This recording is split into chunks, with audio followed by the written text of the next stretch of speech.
Bem-vindos ao Fato ou Fake, o canal onde investigamos as histórias mais controversas e intrigantes da história. Hoje, vamos explorar uma das questões mais antigas e polêmicas do mundo religioso: quem criou a Igreja Católica? Durante séculos, essa instituição tem sido o pilar central da fé cristã, com bilhões de seguidores ao redor do globo. Mas, quem realmente está por trás de sua fundação?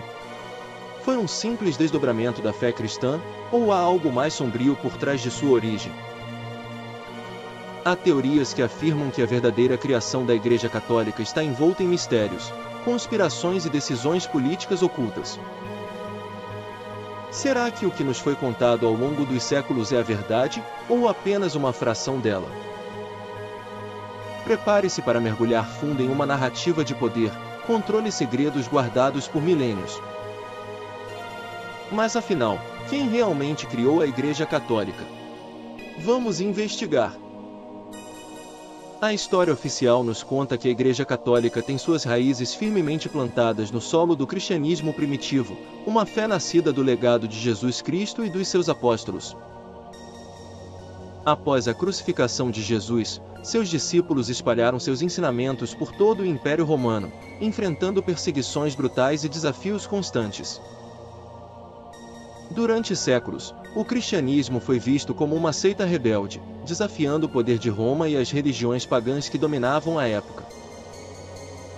Mas aqui começa o mistério: como uma pequena seita, sem poder militar ou político, conseguiu sobreviver e prosperar, eventualmente se tornando a religião oficial do império mais poderoso do mundo? Seria o simples carisma da mensagem cristã, ou forças ocultas trabalharam nos bastidores para moldar o futuro da religião? Uma das figuras mais importantes nesse processo foi o imperador Constantino, cujo papel na consolidação da Igreja Católica permanece envolto em controvérsias. Antes de sua ascensão, o cristianismo estava fragmentado em diversas seitas e interpretações.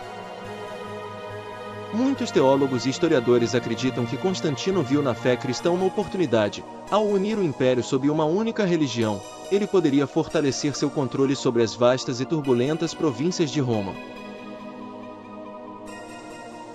Constantino não era apenas um imperador. Ele era um estrategista político habilidoso.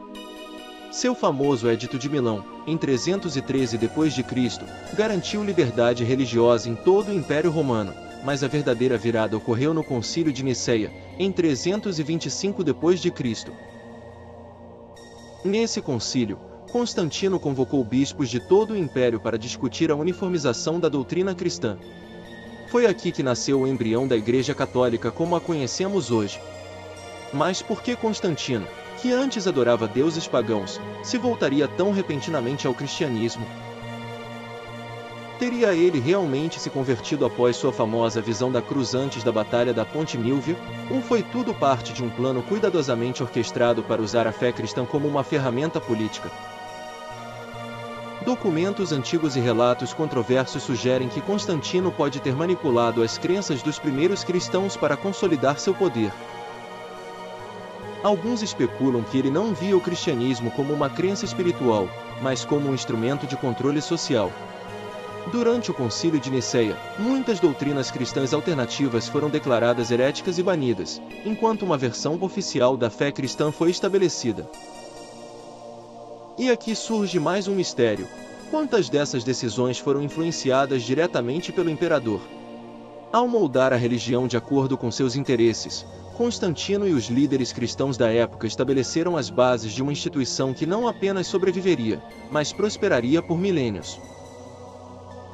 Teorias conspiratórias sugerem que a Igreja Católica foi, desde o início, um projeto político, criado para centralizar o poder em Roma e manter o controle sobre as massas. Alguns até afirmam que os ideais de fé e salvação foram manipulados e distorcidos para servir aos interesses de uma elite. Sob essa ótica, a verdadeira criação da Igreja Católica não foi um ato divino, mas sim o resultado de decisões pragmáticas, políticas e talvez até sombrias. E então, a pergunta que ecoa pelos corredores da história: foi Constantino o verdadeiro fundador da Igreja Católica? Ou haveria algo ou alguém por trás dele, manipulando as marionetes do poder, tecendo os fios que dariam origem à instituição mais poderosa da cristandade? A resposta a essa pergunta nos leva para uma rede complexa de conspirações, segredos e acordos ocultos. A Igreja Católica emergiu como a maior força religiosa do Ocidente, mas a que custo? Estaria ela fundamentada em interesses escusos, ocultos sob o véu da fé?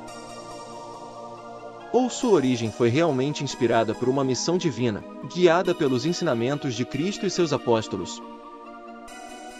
Enquanto o Concílio de Nicéia consolidava a doutrina oficial da Igreja, muitos acreditam que havia forças muito mais poderosas do que o imperador Constantino envolvidas na formação da Igreja Católica.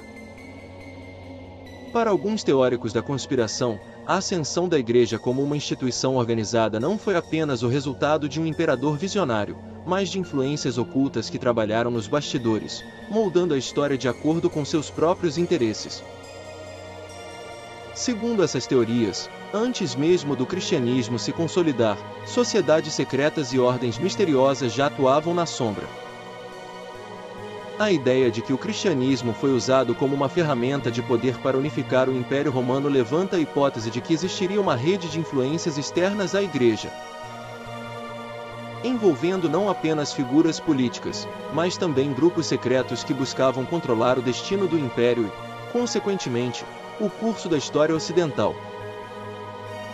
Esses grupos, alguns dizem, seriam precursores de sociedades que viriam a se destacar na história, como os Templários e até mesmo os Illuminati.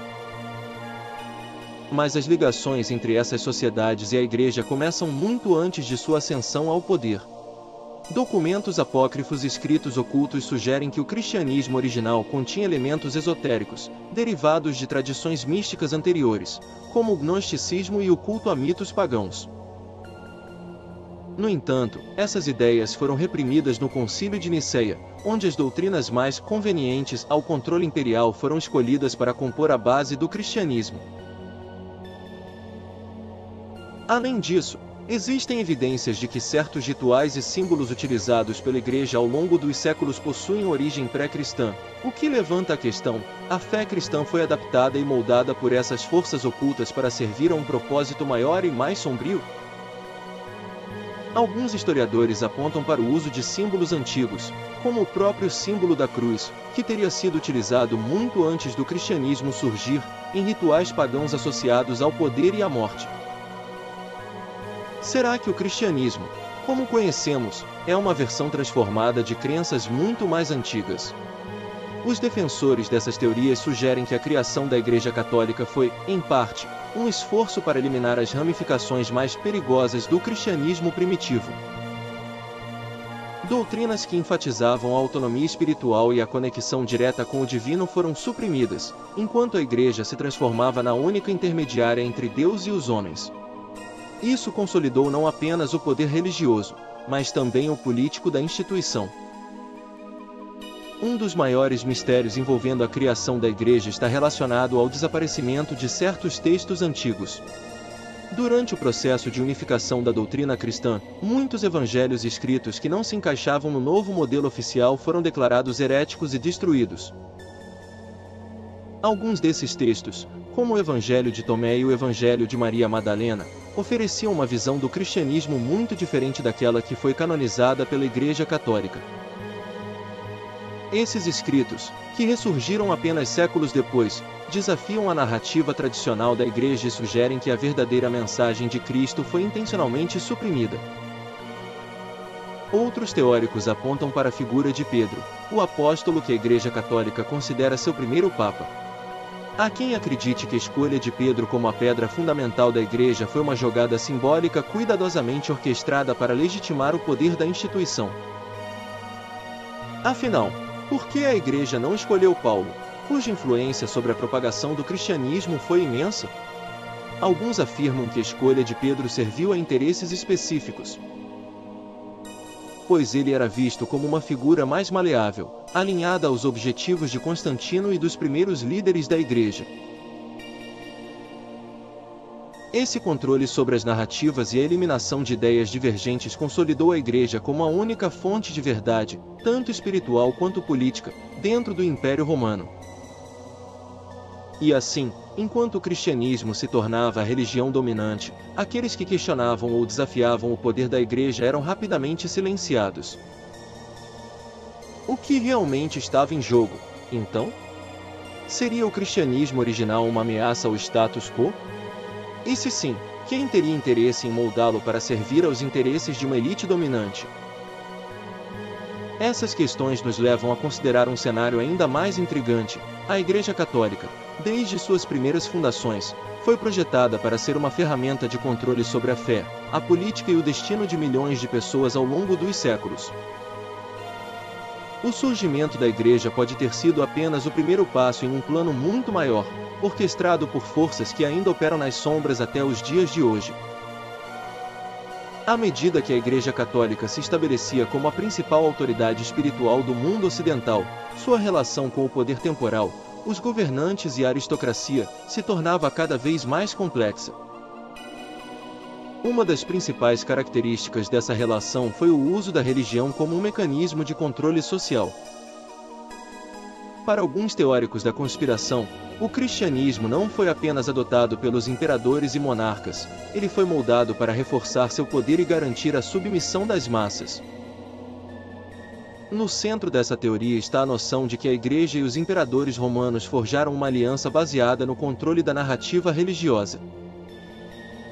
A doutrina cristã, enquanto era projetada para ser a religião oficial do império, teria sido alterada para garantir que as pessoas acreditassem na necessidade de uma hierarquia social rígida, com o imperador, ou, mais tarde, o Papa, no topo, legitimado por Deus. Um dos episódios mais emblemáticos dessa aliança entre Igreja e Estado foi o chamado Doação de Constantino. Segundo a lenda, o imperador Constantino, antes de morrer, teria concedido vastos territórios e poder ao Papa Silvestre e à Igreja de Roma. Este documento foi utilizado por séculos como justificativa para o poder temporal da Igreja, conferindo-lhe não apenas autoridade espiritual, mas também poder político e territorial. Porém, séculos mais tarde, em plena Renascença, o documento foi revelado como uma falsificação. Mas, se era falso, quem teria criado esse documento e com que propósito? Para muitos teóricos, a falsificação da doação de Constantino é uma evidência de uma conspiração bem organizada dentro da Igreja para garantir seu domínio sobre o mundo cristão. Quem estava por trás dessa manipulação? Alguns especulam que era uma facção secreta dentro da própria Igreja, que, ao ver a oportunidade de expandir o poder temporal da instituição, orquestrou uma fraude monumental. Outros afirmam que o próprio papado sabia da falsidade do documento, mas o usou deliberadamente para reforçar seu controle sobre os monarcas europeus. Essas conspirações se aprofundam quando se examina o papel da Igreja em coroar e destronar reis. Desde o início da Idade Média, o papado possuía a autoridade de legitimar a realeza, realizando coroações que eram vistas como a manifestação da vontade divina. Essa prática levanta uma questão inquietante: se a Igreja detinha o poder de coroar reis, até que ponto ela controlava os destinos das nações europeias? Um exemplo clássico dessa interferência é o caso do Sacro Império Romano Germânico, onde o imperador era coroado pelo Papa, estabelecendo uma simbiose entre poder temporal e espiritual. No entanto, essa relação nem sempre foi pacífica. Houve vários momentos em que papas e imperadores se enfrentaram em uma disputa pelo controle supremo. Um dos exemplos mais famosos foi a questão das investiduras, no século XI, quando o Papa Gregório VII excomungou o imperador Henrique IV, forçando-o a se submeter ao poder papal no famoso episódio da Caminhada à Canossa. Mas essas disputas podem ter sido parte de uma conspiração maior? Existem teorias que afirmam que essas lutas entre papas e imperadores eram, em muitos casos, encenações políticas para manter a população submissa e distraída dos verdadeiros mecanismos de poder. De acordo com essa visão, tanto a Igreja quanto os monarcas colaboravam secretamente, cada um desempenhando seu papel na manutenção de uma ordem social que garantisse seus interesses. O controle da educação e da cultura também era uma das ferramentas mais poderosas da Igreja. Durante séculos, a única fonte de conhecimento para grande parte da população europeia era a própria Igreja, que controlava escolas e universidades. A Escola Palatina, criada por Carlos Magno e supervisionada por clérigos, foi um exemplo de como a educação era usada para promover as ideias da Igreja e garantir que o conhecimento secular estivesse alinhado com a doutrina católica. Além disso, os monges copistas, responsáveis por transcrever manuscritos, tiveram um papel crucial na preservação e disseminação do conhecimento. No entanto, muitos acreditam que esses monges não transcreviam apenas textos religiosos, mas também os alteravam de forma sutil, eliminando ou modificando passagens que poderiam desafiar a autoridade da Igreja. Esse controle sobre o fluxo de informações permitiu à Igreja não apenas moldar a fé das pessoas, mas também influenciar o pensamento filosófico, científico e histórico de toda a Europa medieval. Os defensores dessa teoria sugerem que a Igreja ocultou muitos textos e conhecimentos que poderiam ter alterado o curso da história. Manuscritos heréticos, obras científicas que contradiziam a visão da Igreja e até mesmo escritos filosóficos que desafiavam a hierarquia estabelecida foram sistematicamente destruídos ou suprimidos. Um dos exemplos mais conhecidos é o caso de Galileu Galilei, que, ao propor uma visão heliocêntrica do universo, foi condenado pela Inquisição. Mas será que a Igreja realmente acreditava que a teoria heliocêntrica era herética? Ou havia interesses mais profundos em manter a visão geocêntrica, que reforçava a ideia de uma hierarquia divina com o Papa no centro? Seja através da falsificação de documentos, da manipulação de narrativas históricas ou do controle do conhecimento, a Igreja consolidou seu poder ao longo dos séculos, estabelecendo uma aliança duradoura com as elites governantes. Mas a questão permanece: essas ações foram parte de um plano deliberado para controlar o destino da humanidade? À medida que a Igreja Católica se estabelecia como uma instituição dominante, ela não apenas controlava o destino político das nações, mas também tinha um impacto profundo na vida cotidiana das pessoas. O poder da Igreja foi muito além das questões espirituais, estendendo-se para o controle social e cultural, moldando a forma como os indivíduos viam o mundo e interagiam com ele. Uma das ferramentas mais eficazes que a Igreja utilizou para manter seu controle foi a Inquisição, uma instituição criada para identificar e erradicar a heresia. Embora muitos conheçam a Inquisição como uma série de tribunais destinados a perseguir bruxas e hereges, o verdadeiro objetivo, de acordo com os teóricos da conspiração, era manter a população sob controle e garantir que qualquer desafio à autoridade da Igreja fosse rapidamente silenciado.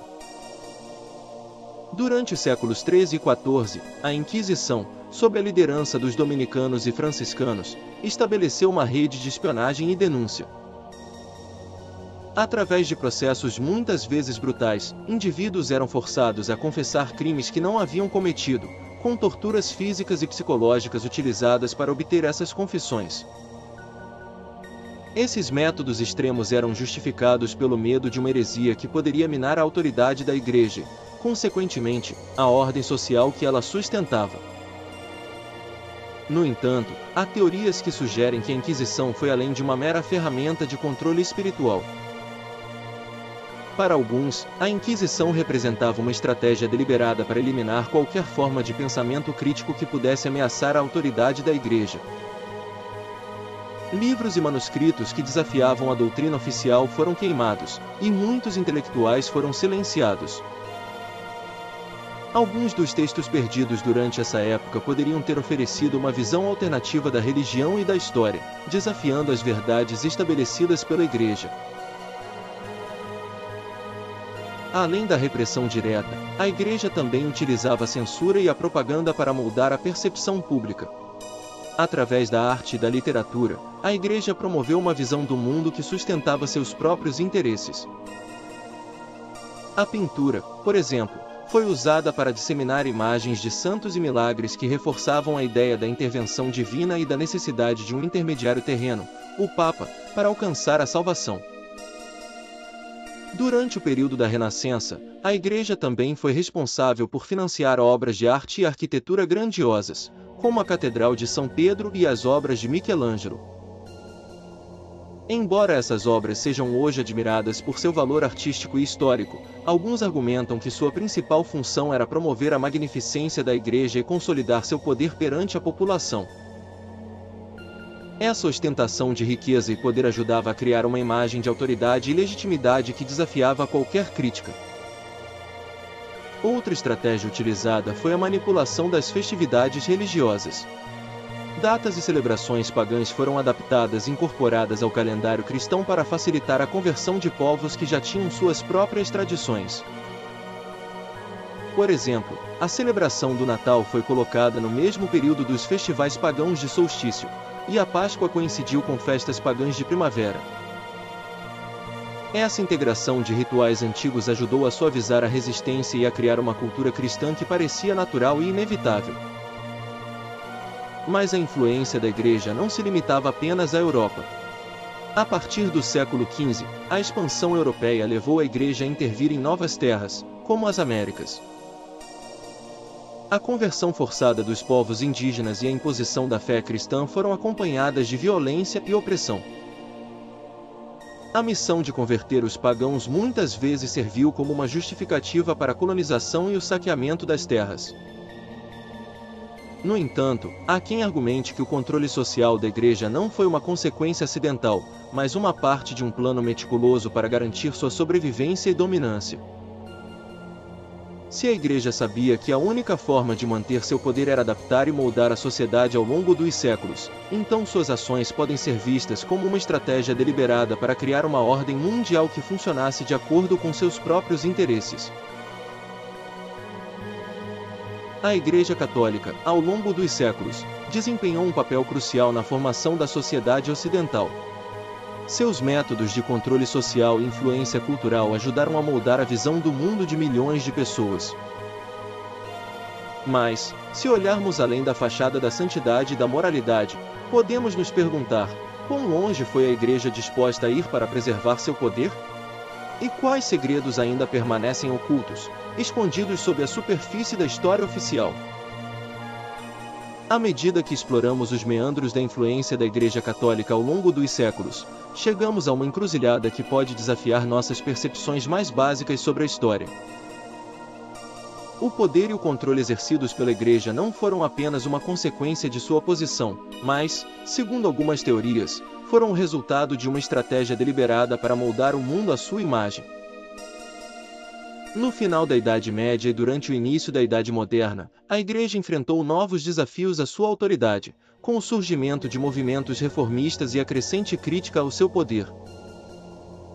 A Reforma Protestante, liderada por figuras como Martinho Lutero e João Calvino, representou uma ameaça significativa à hegemonia da Igreja. A ruptura que se seguiu não apenas dividiu a Europa religiosamente, mas também evidenciou a fragilidade da autoridade papal quando confrontada com uma resistência organizada. Nesse período tumultuado, algumas teorias sugerem que a Igreja começou a adotar métodos mais sutis para manter sua influência. A Contra-Reforma e o estabelecimento dos jesuítas são apontados como estratégias para restaurar e expandir a influência da Igreja, com uma abordagem mais diplomática e intelectual, focada na educação e na conversão pacífica, em vez da força direta. Porém, há especulações de que, além dessas estratégias visíveis, existiram manobras mais secretas e esotéricas. Os Illuminati, uma sociedade secreta que surgiu no final do século XVIII, são frequentemente associados a teorias sobre o controle oculto e a manipulação das elites. Alguns teóricos sugerem que, embora os Illuminati sejam geralmente vistos como uma entidade separada da Igreja, sua ascensão poderia ter sido uma continuidade de esforços para garantir que uma elite dominante mantivesse o controle sobre a narrativa histórica e o destino político.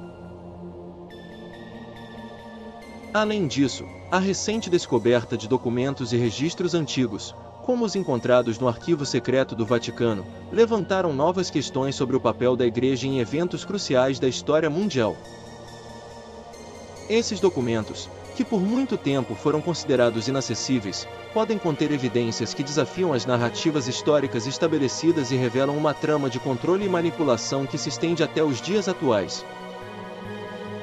O verdadeiro clímax da teoria da conspiração talvez resida na ideia de que a criação e evolução da Igreja Católica foram apenas o início de uma estratégia de longo prazo para controlar não apenas a espiritualidade das pessoas, mas também o seu entendimento sobre o mundo. Se a Igreja realmente moldou o curso da história para servir a seus próprios interesses, então as questões que surgem são profundas. Quais são as verdadeiras intenções dos líderes e das instituições que moldam nossa visão da realidade? E até que ponto estamos cientes das forças que atuam nos bastidores, influenciando nossas crenças e decisões? O mistério da criação da Igreja Católica, com sua complexa rede de interesses políticos, sociais e espirituais, deixa muitas perguntas sem resposta. Ao olhar para o passado, é crucial lembrar que a verdade pode ser mais complexa e mais perturbadora do que as versões simplificadas da história que nos são apresentadas. A história que conhecemos é a única história que conhecemos, mas há muitas camadas ocultas que podem mudar nossa compreensão do que realmente aconteceu. Chegamos ao fim desta jornada investigativa sobre a criação da Igreja Católica e suas complexas redes de poder e influência. A narrativa que exploramos revela um panorama intrigante, onde a verdade e a ficção muitas vezes se entrelaçam, deixando-nos questionar o que é real e o que pode ter sido manipulado. Compartilhe suas opiniões e teorias nos comentários abaixo. O que você acha sobre a influência da Igreja ao longo da história? Acredita que há mais verdades ocultas esperando para serem descobertas? Não se esqueça de se inscrever no canal Fato ou Fake para mais histórias e teorias que desafiam o convencional. Obrigado por acompanhar até aqui. O mistério continua, e a busca pela verdade nunca acaba. Fique atento para mais revelações e continue questionando o mundo ao seu redor. Até a próxima!